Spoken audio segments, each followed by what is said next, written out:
Bonsoir et bienvenue dans le programme du soir sur New World Info ce 1er mars 2021. Comme toujours, c'est avec le décryptage de l'actualité que nous débutons le programme de ce soir. On va parler du Congo-Brazzaville, la présidentielle dans ce pays. Parfait Kolela, qui a reçu le soutien du RDD. L'élection présidentielle en République au Congo-Brazza aura lieu le 21 mars et la campagne démarre officiellement le 5 mars. Classé au deuxième rang en 2016, l'opposant Guy Brice Parfait Kolela, 60 ans, repart à la bataille. Il a conclu samedi 27 février un accord de gouvernement avec le Rassemblement pour la démocratie et le développement RDD de l'ancien président Jacques Joachim Yombi Opango. Nous en parlons avec Mamadou Diouf, notre éditorialiste. Bonsoir Mamadou Diouf. Bonsoir Samuel. La présidentielle au Congo-Brazza, je le disais, c'est le 21 mars prochain. Première question, quel est le climat politique actuel à Brazzaville?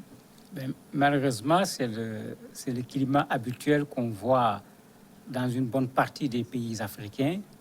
Beaucoup de suspicions par rapport à la transparence au niveau des élections. Beaucoup de contestations par rapport au processus électoral, au code électoral, aux institutions, la CENI, le Conseil ou la Cour constitutionnelle qui doivent valider les élections, de sorte que vous avez même une partie de l'opposition congolaise qui a tout bonnement décidé de boycotter les élections. Parmi eux, vous avez le parti de l'ancien président Pascal Lissouba qui, eux, ont décidé tout simplement de ne pas aller à ces élections. Ça veut dire qu'aujourd'hui, côté conditions d'organisation de ce scrutin, il n'y a pas l'unanimité. Il n'y a pas l'unanimité, malheureusement. L'opposition avait mis en place une plateforme. Mais comme d'habitude, cette question est difficile à trancher a priori. On est là en face d'élections qui vont avoir lieu. Qu'est-ce qu'il faut faire?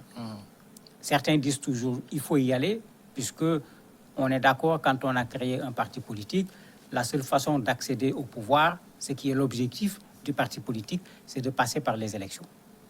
Les autres vous disent mais non, les élections, ce n'est plus des élections, c'est plutôt un jeu où tout est déjà connu, les dés sont pipés.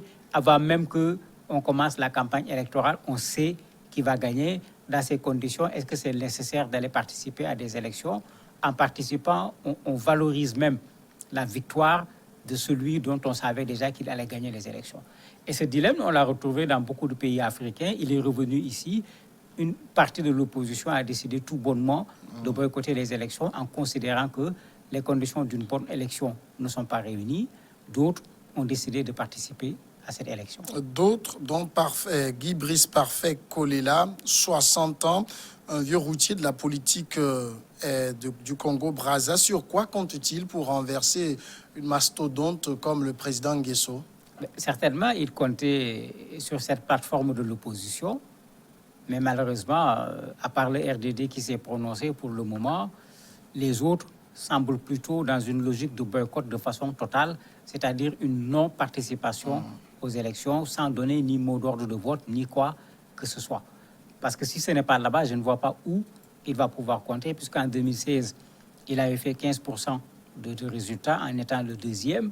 C'est vrai qu'en termes d'opposition, c'est lui qu'on voit le plus aujourd'hui au niveau du Congo-Brazzaville, mais ça ne suffit pas pour pouvoir gagner les élections. Tout le monde sait ce que ça demande comme moyen sur le plan financier, comme moyen sur le plan humain, pour faire un maillage très serré du pays, amener les gens à s'inscrire d'abord sur les listes électorales, parce que c'est là-bas que ça commence, amener les gens à se déplacer pour aller voter, amener même les gens, parce que c'est le cas de plus en plus, à veiller à la sincérité du scrutin pour être présent au moment de la proclamation des élections, etc.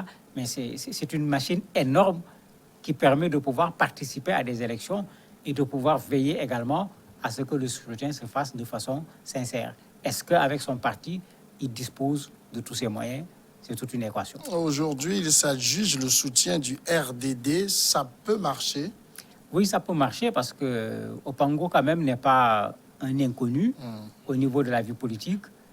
Et ils ont fait le comité exécutif, la direction du parti s'est réunie. Et quand la direction du parti s'est réunie, ils ont décidé de ne pas avoir de candidat à ces élections. Mais ils ont trouvé que, malgré qu'ils n'ont pas de candidat à ces élections, il serait irresponsable de ne pas aller vers quelqu'un, surtout une personne qui fait partie de cette plateforme de l'opposition dont on parlait.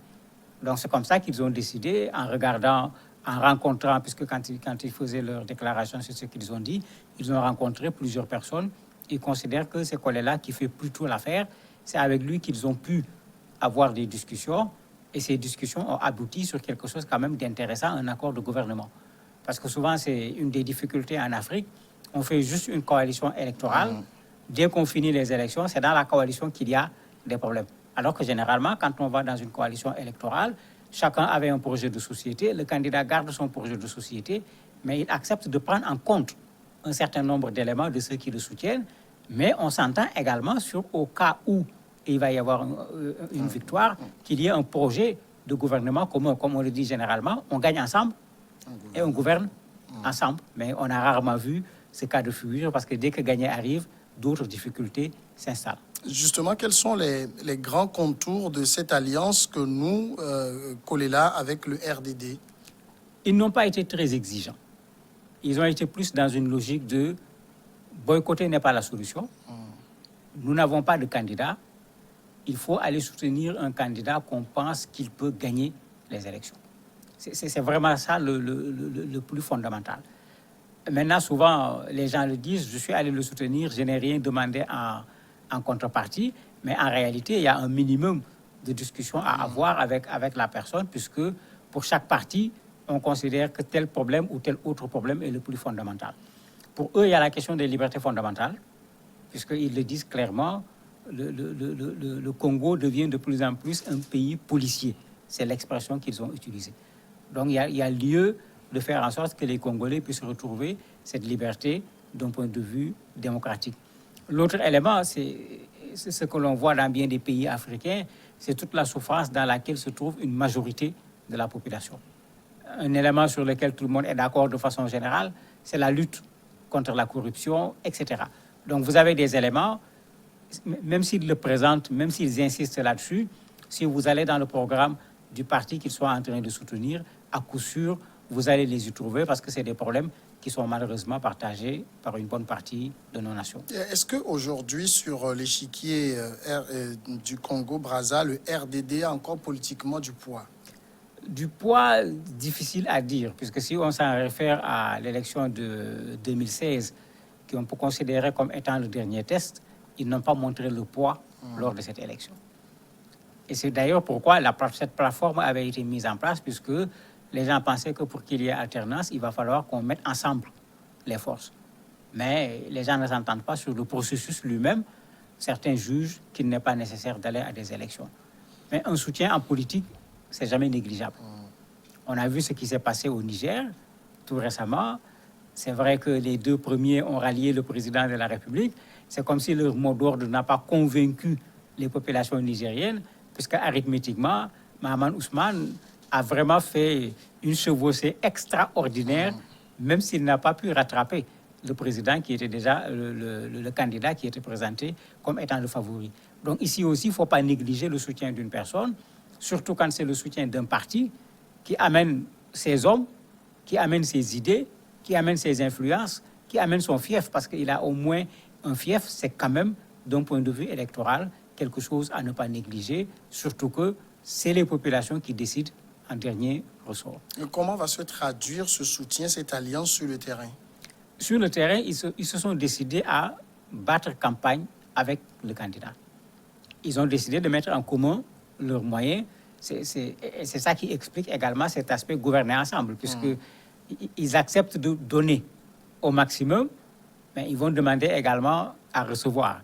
L'accord ne nous dit pas, ou bien eux-mêmes ne disent pas, dans l'accord, est-ce qu'ils ont précisé les partages en termes de portefeuille ministériel ou autre, mais ce qui est sûr, s'ils tombent d'accord pour gouverner ensemble, avant d'aller gouverner ensemble, comme on dit d'habitude, il faut cotiser d'abord avant de pouvoir réclamer quoi que ce soit. Mais ils se sont vraiment engagés à faire campagne avec Kolela pour que les chances se retrouvent de son côté et que leur accord de gouvernement, qu'ils puissent ensemble le mettre en pratique. Techniquement, si on prend les candidats engagés dans la course à la présidentielle, après ces désistements dont vous parliez tout à l'heure, combien sont aujourd'hui engagés contre le président Nguesso? Mais il n'y a pas grand monde, malheureusement. À part lui, c'est plutôt Albert Oyangui, qui est tout de même un ancien proche également du président de la République. Sinon, toutes les autres personnes qu'on attendait pour ces élections ont opté plutôt pour le boycott. C'est ce qu'une bonne partie des partis politiques ont fait. Celui-là a été un aide de camp du président de la République. Il a quitté pendant un temps, il s'est mis du côté de l'opposition, mais ce n'est pas la première fois qu'il est candidat, lui également, à des élections. Donc, il a une certaine expérience. Il n'atteint pas Kolela en matière de suffrage, si on prend l'exemple de l'élection de 2016, mais c'est toujours des éléments qui peuvent permettre, comme on l'a vu au Niger, de disperser les voix, empêchant au président de pouvoir passer au premier tour. Mamadou Diouf, merci d'avoir répondu à nos questions. C'est moi qui vous remercie. Tout de suite la pause et on revient juste après pour continuer.